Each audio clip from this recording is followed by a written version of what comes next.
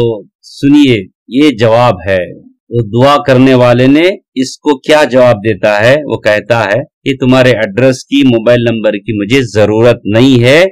میرے پاس بڑا ایڈریس ہے، اس کا ایڈریس ہے، اس ذات گرامی کا ایڈریس ہے جس نے تم کو یہاں تک بھیجا ہے، میں اس سے مانگوں گا اور تم کو ضرور بھیجے گا، جس طرح آج اللہ نے تم کو بھیجا ہے۔ اس طرح انسان کو دعا کرنے کے بعد اللہ پہ بھروسہ رکھنا چاہیے۔ آج ہمارے دلوں میں بھروسہ نہیں، اللہ دعا قبول کرتا کی نہیں کی، ہمارے کو یقین نہیں ہے تو اللہ تعالیٰ دعا کیسے قبول کرے گا؟ تو اللہ تعالیٰ دعا نہ کرنے والوں سے ناراض ہوتا ہے، دعا کرنے والوں سے خوش ہوتا ہے۔ اللہ کے دربار میں سوال کرنے سے اللہ خوش ہوتا ہے، سوال نہ کرنے سے ناراض ہوتا ہے۔ اس لیے ہم کو چاہیے کہ اللہ کے دربار میں یہ مبارک ایام سے ہم گزر رہے ہیں اور اللہ کے نبی صلی اللہ علیہ وسلم کی سیرت کا مطالعہ کریں گے تو اللہ کے نبی صلی اللہ علیہ وسلم نے بھی کئی مقامات پر دعاؤں کا تذکرہ کیا ہے، ہر نبی نے بھی دعائیں کی ہے، پریشانی سے بچنے کے لیے، خوشحالی کے لیے، تنگ دستی سے دور کرنے کے لیے۔ آج انسان جس وبا میں مبتلا ہے اس سے بچنے کے لیے دعائیں کیجیے، اور اللہ کے نبی کی صحیح حدیث ہے لا يرد الدعاء من بین الاذان والاقامہ، اذان اور اقامت کے درمیان کی دعا رد نہیں ہوتی ہے، دعائیں کیجیے۔ اور اللہ کے نبی نے بھی کہا روزے دار کی دعا رد نہیں ہوتی ہے، افطار سے پہلے جو روزے دار دعا کرتا ہے اللہ کو قبول کرتا ہے۔ ایسے حالات میں ہم کو چاہیے کہ زیادہ سے زیادہ قرآن کی تلاوت کرے، روزہ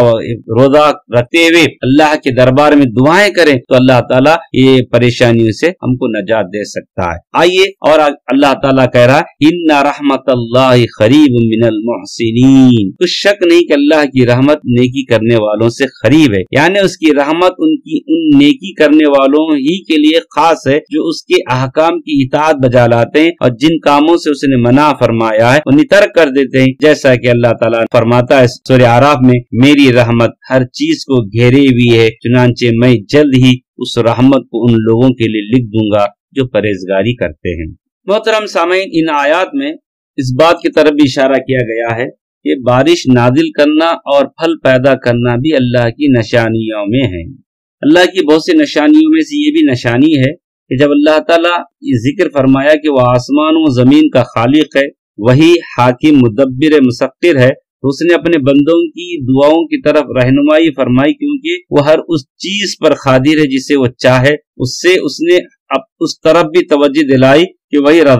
رزق عطا فرمانے والا ہے، وہی قیامت کے دن اپنے بندوں کو دوبارہ زندہ کرے گا۔ آج انسان رزق کی فکر میں رزاق کو بھول گئے ہیں، اور اللہ تعالیٰ کہتا ہے وَمِنْ آیَاتِ أَن يُرْسِلَ الرِّيَاحَ مُبَشِّرَاتٍ سورہ روم میں، اور اسی کی نشانیوں میں سے ہواؤں کو بھیجتا ہے، خوشخبری دیتی ہے اپنی رحمت سے پہلے، یعنی بارش سے پہلے، جیسے کہ اللہ تعالیٰ فرماتا ہے هُوَ الَّذِي يُنَزِّلُ الْغَيْثَ مِن بَعْدِ مَا قَنَطُوا وَيَنشُرُ رَحْمَتَهُ وَهُوَ الْوَلِيُّ الْحَمِيدُ سورہ شعراء میں اللہ کا فرمان ہے وہی تو ہے جو لوگوں کی ناامید ہو جانے کے بعد بارش برساتا ہے اور اپنی رحمت کو پھیلا دیتا ہے، اور وہ کارساز لائق تعریف ہے۔ محترم سامعین، یہ بارش اللہ کی بہت بڑی نعمت ہے۔ پانی نعمت بھی ہے، زحمت بھی ہے۔ جب دائرے کے اندر بارش ہوتی ہے تو لوگ خوشیاں مناتے ہیں، اور ان بارش کی اہمیت کھیت والوں سے پوچھیے، کسان لوگوں سے پوچھیے کہ جب بارش نہیں ہوتی ہے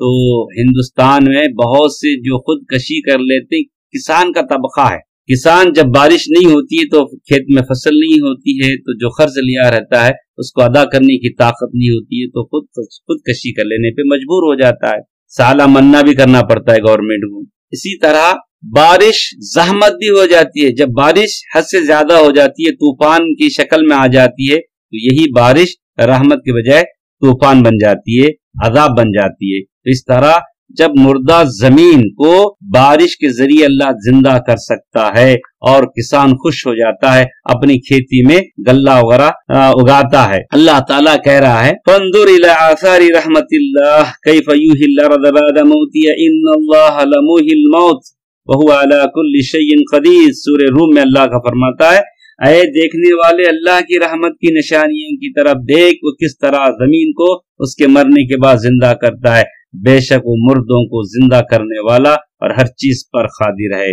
آج انسان مرنے کو یقین رکھتا ہے مگر اٹھنے پر یقین نہیں رکھتا ہے، اگر یقین رکھتا بھی ہے تو بے خوف ہوتا ہے کہ مرنے کے بعد اٹھایا جائے گا، جب دیکھا جائے گا۔ اس طرح اس کو یقین ہونا چاہیے کہ جس طرح اللہ تعالیٰ مردہ زمین کو بارش کے بعد ہری بھری جس طرح زمین کو کرتا ہے، اسی طرح انسانوں کو قبروں سے اٹھا کر میدان محشر میں جمع کرتا ہے۔ اور اللہ تعالیٰ فرماتا ہے یہاں تک کہ جب وہ بھاری بھاری بادلوں کو اٹھا لاتی ہیں، یعنی ہوائیں ان بھاری بھاری بادلوں کو لاتی ہیں جو پانی کی کثرت کے باعث بہت بوجھل ہو کر زمین کے قریب ہو جاتے ہیں اور گھٹاؤں کی صورت اختیار کر لیتے ہیں، تو اللہ تعالیٰ ہم اس کو ایک مری ہوئی بستی کی طرف ہانک دیتے ہیں۔ ایسی بستی جو مری ہوئی ہو یعنی خشک ہوتی ہے، اس میں کسی قسم کے نباتات نہیں ہوتے، جیسا کہ اللہ تعالیٰ نے سورہ یاسین میں فرمایا وَآیَةٌ لَهُمُ الْأَرْضُ الْمَيْتَةُ أَحْیَيْنَاهَا، ایک نشانی ان کے لیے مردہ زمین ہے کہ ہم نے اس کو زندہ کیا۔ اور یہاں فرمایا فَأَخْرَجْنَا بِهِ مِنْ كُلِّ الثَّمَرَاتِ كَذَلِكَ نُخْرِجُ الْمَوْتَىٰ، پھر بارش سے ہر طرح کے پھل پیدا کرتے ہیں، اسی طرح ہم مردوں کو زمین سے زندہ کر کے نکالیں گے۔ جس طرح ہم نے زمین کو مردہ ہونے کے بعد دوبارہ زندہ کیا، اسی طرح ہم جسموں کو بھی خاک میں مل جانے کے بعد قیامت کے دن دوبارہ زندہ کر دیں گے۔ کتنے واضح طور پر سمجھا رہا ہے۔ آج لوگوں کے دماغوں میں یہ ہے کہ انسان کو مٹی میں دفنانے کے بعد سڑ جائے گا، گل جائے گا، مٹی ہو جائے گا، کیسے زندہ کرے گا؟ یقین بعد الموت، موت کے بعد دوبارہ زندگی پر یقین رکھنا چاہیے، ضروری ہے۔ اس وقت اللہ تعالیٰ نے آسمان سے بارش نازل فرمائے گا، 40 دن تک زمین پر بارش برستی رہے گی، اور اس بارش کی وجہ سے قبروں سے جسم اس طرح اگنے لگیں گے جس طرح زمین میں دانے اگتے ہیں۔ قرآن مجید میں اس مثال کو بہت سے مقامات پر بیان کیا گیا۔ اللہ تعالیٰ نے انسانوں کو اسی طرح دوبارہ پیدا کرے گا جس طرح وہ مردہ زمین کو دوبارہ زندہ کرتا ہے۔ اسی لیے فرمایا لعلکم تذکرون، تاکہ تم نصیحت پکڑو۔ کتنے اللہ تعالیٰ کیسے بندے ہیں، اتنے واضح سمجھانے کے باوجود بھی اس سے نصیحت نہیں پکڑتے۔ اور اللہ تعالیٰ کہتا ہے زمین میں پاکیزہ، اس میں پیداوار بھی پروردگار کے حکم سے نفیس ہی نکلتی ہے، یعنی عمدہ زمین سے پیداوار اچھی بھی ہوتی ہے اور جلدی بھی، جیسا کہ فرمایا وَأَنبَتَهَا نَبَاتًا حَسَنًا، سورہ آل عمران میں، اچھی طرح سے پرورش کیا۔ وَالَّذِي خَبُثَ لَا يَخْرُجُ إِلَّا نَكِيدًا، جو خراب ہے اس میں سے جو نکلتا وہ ناقص ہوتا ہے۔ اچھی زمین سے اچھی فصل، خراب زمین سے خراب فصل۔ حضرت نوح علیہ السلام اور آپ کی قوم کا قصہ اللہ تعالیٰ بیان فرما رہا ہے۔ اللہ تعالیٰ نے اس مبارک سورے کے آغاز میں حضرت آدم علیہ السلام کا قصہ، اس کے متعلق بہت سی باتیں تفصیلاً بیان کی۔ اب اللہ تعالیٰ نے ترتیب کے ساتھ دیگر انبیاء کرام کے واقعات کو بیان کرنا شروع کر دیا ہے، اور سب سے پہلے حضرت نوح علیہ السلام کا قصہ بیان کیا ہے۔ پہلے رسول ہیں جنہیں اللہ تعالیٰ نے حضرت آدم علیہ السلام کے بعد اہل زمین کی طرف مبعوث فرمایا تھا۔ حضرت عبداللہ بن عباس دیگر کئی علماء تفسیر نے بیان کیا ہے بتوں کی پوجا اس طرح شروع ہوئی کہ جب کچھ نیک لوگ فوت ہو گئے تو ان کی قوم نے ان کی قبروں پر مسجدیں بنا لی اور ان میں سے ان نیک لوگوں کی تصویریں بنا کر رکھ دی تاکہ انہیں دیکھ کر ان کا حال، ان کی عبادت کی کیفیت یاد رہے۔ پھر انہی کی مشابہت اختیار کرتے رہے۔ جب طویل زمانہ گزر گیا تو انہوں نے تصویروں کے بجائے ان کے بت تراش لیے، ان بتوں کی پوجا شروع کر دی اور ان بتوں کو انہی نیک لوگوں کے نام پر ود، سوا، یغوث، یعوق اور نصر کے نام سے موسوم کر دیا۔ جب یہ معاملہ بہت ہی شدت اختیار کیا گیا تو اللہ تعالیٰ نے اپنے رسول حضرت نوح علیہ السلام کو مبعوث فرمایا۔ انہوں نے انہیں حکم دیا کہ وہ صرف اللہ وحدہ لا شریک کی عبادت کرے، اور فرمایا یا قوم اعبدوا اللہ ما لکم من غیرہ انی اخاف علیکم عذاب یوم عظیم۔ اے میری قوم کے لوگو، اللہ کی عبادت کرو، اس کے سوا تمہارا کوئی معبود نہیں، بے شک مجھے تمہارے بارے میں بڑے دن کے عذاب کا بہت ہی ڈر ہے، یعنی تم اللہ تعالیٰ کے ساتھ شرک کرتے ہوئے اس سے ملو گے تو مجھے قیامت کے دن کے عذاب کا ڈر ہے۔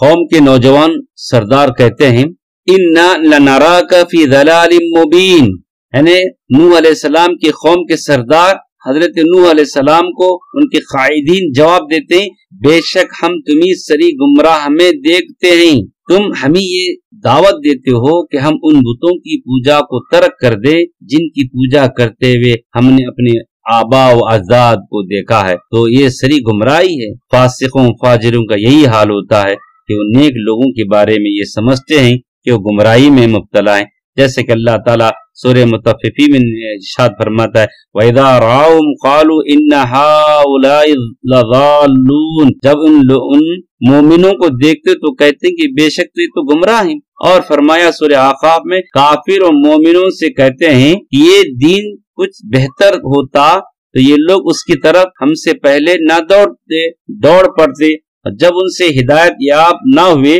تو اب کہیں گے کہ یہ تو پرانا جھوٹ ہے۔ اسی طرح اور بھی بہت سی آیات میں یہ بات بیان کی ہے کہ قوم کی یہ بات سن کر انہوں نے کہا اے میری قوم مجھ میں کسی طرح کی گمراہی نہیں، بلکہ میں تو پروردگار عالم کا پیغمبر ہوں جو ہر چیز کا خالق و مالک ہے۔ ابلغکم رسالات ربی وانصح لکم وعلم من اللہ ما لا تعلمون، میں تمہیں اپنے پروردگار کے پیغام پہنچاتا ہوں، تمہاری خیر خواہی کرتا ہوں، مجھے اللہ کی طرف سے ایسی باتیں معلوم ہیں جن سے تم بے خبر ہو۔ رسول کی یہی شان ہوتی ہے کہ مبلغ فصیح ناصح، اور اللہ کے دین کا ایسا عالم ہوتا ہے کہ ان صفات میں اللہ کے مخلوق میں سے کوئی اور پیغمبر کا مقابلہ نہیں کر سکتا۔ صحیح مسلم میں رسول صلی اللہ علیہ وسلم نے عرفے کے دن حضرت صحابہ کرام سے فرمایا جبکہ وہ بہت کثیر تعداد میں جمع تھے تو رسول صلی اللہ علیہ وسلم نے فرمایا اے لوگو تم سے میرے بارے میں جب پوچھا جائے گا تو تم کیا کہو گے؟ تو سب نے جواب دیا ہم گواہی دیتے ہیں کہ آپ نے پہنچا دیا، اپنے فرائض کو ادا فرما دیا اور امت کی خیر خواہی کی، تو آپ نے آسمان کی طرف انگلی اٹھاتے ہوئے اور اس کی طرف اشارہ کر کے فرمایا اے اللہ تو گواہ رہ، اے اللہ تو بھی گواہ ہو جا۔ تو محترم سامعین، اللہ تعالیٰ نے حضرت نوح علیہ السلام کے بارے میں فرمایا انہوں نے اپنی قوم سے کہا اوا عجبتم، کیا تم اس بات کا تعجب کرتے ہو؟ یعنی اس سے تعجب نہ کرو، یہ کوئی عجیب بات نہیں ہے کہ اللہ تعالیٰ تم پر رحمت و لطف احسان فرماتے ہوئے تمہیں میں سے ایک شخص پر وہی نازل فرما دے تاکہ وہ تمہیں ڈرائے اور تم اللہ تعالیٰ کے عذاب سے ڈر جاؤ، اس کے ساتھ شرک نہ کرو، لعلکم ترحمون، تاکہ تم پر رحم کیا جائے۔ یہی بات جب اللہ کے نبی صلی اللہ علیہ وسلم نے لوگوں سے کہا اے لوگوں مجھے اللہ نے تمہارے لیے رسول بنایا ہے، تم ایک اللہ کی عبادت کرو، تو لوگوں نے یہی کہا تھا ارے اللہ کو جب رسول بنانا ہوتا تو کسی فرشتے کو رسول بنا کر بھیجتا، کسی مالدار کو رسول بناتا، تو یہی جواب اس وقت بھی دیا گیا تھا۔ ہر نبی اپنی قوم کی فلاح بہبودی چاہتا ہے اور انسانوں کو اللہ کی طرف دعوت دینے کے لیے مبعوث فرمایا گیا۔ اللہ تعالیٰ نے فرمایا فَكَذَّبُوهُ، تو ان لوگوں نے ان کی تکذیب کی، یعنی ان کی مخالفت کرتے رہے، ان میں سے بہت ہی تھوڑے لوگ ایمان لائے، جیسا کہ اللہ تعالیٰ نے ایک دوسری جگہ اس کی صراحت فرمائی سورہ عنکبوت میں فَأَنْجَيْنَاهُ وَالَّذِينَ مَعَهُ فِي الْفُلْكِ، تو ہم نے نوح کو ان کے جو ساتھ کشتی میں سوار تھے ان کو تو بچا لیا، اور ایک جگہ فرمایا فَأَنْجَيْنَاهُ وَأَصْحَابَ السَّفِينَةِ، ہم نے نوح کو اور کشتی والوں کو نجات دی، اور اغرقنا الذین کذبوا بآیاتنا، جن لوگوں نے ہماری آیتوں کو جھٹلایا ہم نے انہیں غرق کر دیا، جیسا کہ سورہ نوح میں اللہ تعالیٰ کا ارشاد ہے مما خطیاتہم اغرقوا فادخلوا نارا فلم یجدوا لهم من دون اللہ انصارا، اپنے گناہوں کے سبب پہلے غرقاب کر دیے گئے پھر آگ میں ڈال دیے گئے تو انہوں نے اللہ کے سوا کسی کو اپنا مددگار نہ پایا۔ اور فرمان الہی ہے انہم کانوا قوما عمین، کچھ شک نہیں کہ وہ اندھے تھے، یعنی عقل کے اندھے تھے، وہ حق سے اندھے ہو گئے تھے، اسے دیکھتے نہیں تھے نہ اس کی طرف راہ پاتے تھے۔ اس واقعے میں اللہ تعالیٰ نے یہ بیان فرمایا کہ اس نے اپنے دوستوں کا اور اپنے دشمنوں سے انتقام لے لیا ہے، اپنے رسول اپنے مومن بندوں کو نجات عطا فرمائی، اپنے کافر دشمنوں کو تباہ و برباد کر دیا، جیسا کہ اللہ تعالیٰ نے فرمایا سورہ مومن میں اِنَّا نَنْصُرُ رُسُولُنَا، بلا شبہ ہم اپنے پیغمبروں کی مدد کرتے ہیں۔ دنیا اور آخرت میں اللہ تعالیٰ کی یہی سنت ہے کہ اپنے ڈرنے والے بندوں ہی کو عافیت، کامیابی، غلبہ عطا فرماتا ہے، جیسا کہ اس نے قوم نوح کو تو غرق کر کے ہلاک کر دیا، مگر اپنے پیغمبر حضرت نوح علیہ السلام اور ان کے مومن ساتھیوں کو نجات عطا فرمائی۔ تو حضرت نوح علیہ السلام کے کشتی میں سوار 80 لوگ تھے جو نجات پا گئے، جو ایمان والے تھے۔ محترم سامعین، اللہ تعالیٰ سے ہم دعا کرتے ہیں کہ اللہ تعالیٰ ہم تمام کو قرآن کو سمجھ کر پڑھنے اور اس کے مطابق عمل کرنے کی توفیق عطا فرمائے۔ السلام علیکم ورحمۃ اللہ وبرکاتہ۔ سبحانک اللہم وبحمدک، اشہد ان لا الہ